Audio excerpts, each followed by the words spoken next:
C'est parti. Madame, messieurs, bonjour. Il existe dans les Ardennes une drôle de boîte, une boîte mystérieuse, mais tellement extraordinaire. Savez-vous pourquoi?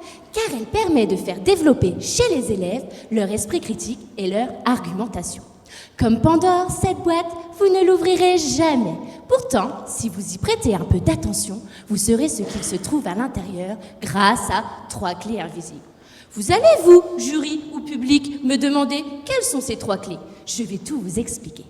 Tout a commencé à la bibliothèque où un livre m'a interpellée. C'était en réalité un grimoire qui renfermait plusieurs auteurs tels que Gérard de Véquy, Lévi Vygotsky, Mortimer et Scott, et des concepts comme esprit critique, interaction langagière et approche communicative. En m'y intéressant, j'ai compris que l'enseignant possédait 2 clés. Celle des interactions langagières, c'est-à-dire comment procède-t-il pour interagir avec ses élèves, et celle de l'approche communicative, à savoir la prise en compte des différents points de vue de la classe. Ces 2 premières clés sont magiques. Elles permettent aux élèves de faire apparaître la 3e, celle du développement des composants de l'esprit critique, comme par exemple s'informer, évaluer et confronter les interprétations, la lucidité, l'autonomie et la curiosité. En tant que jeune professeur, j'ai utilisé 2 caméras pour filmer la pratique professionnelle d'une enseignante experte dans sa classe de CM1 lors d'une démarche scientifique sur le défi de la boîte mystérieuse.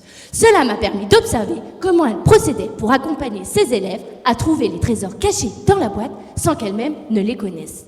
Maintenant, ouvrez bien vos oreilles. Ce que je vais vous raconter peut être une révélation. Comme je viens de le dire, personne ne connaît le contenu de cette boîte, ni même la maîtresse. Pourtant, grâce à son accompagnement verbal et non verbal, elle accompagne ses élèves à trouver les trésors cachés.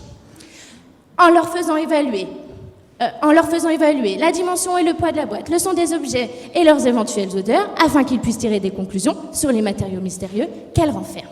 Et voilà ce que j'observe. L'enseignante utilise à la fois l'approche dialogique interactive, comprendre ici le questionnement, la reformulation, la répétition et les encouragements pour amener ses élèves à réfléchir, à argumenter. Mais aussi l'approche autoritative interactive où elle se doit d'être plus directive en les orientant de manière à poser un savoir leur permettant d'avancer dans leur expérience. Ai-je entendu un abracadabra? On dirait que cette classe est dotée de petits magiciens qui ont su trouver le contenu de cette boîte.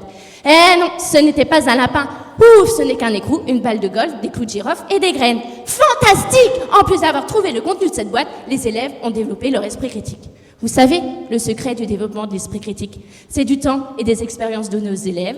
C'est accueillir et confronter les différents points de vue de la classe afin de faire d'eux des citoyens lucides, autonomes et éclairés pour un mieux vivre ensemble. Merci. Bravo.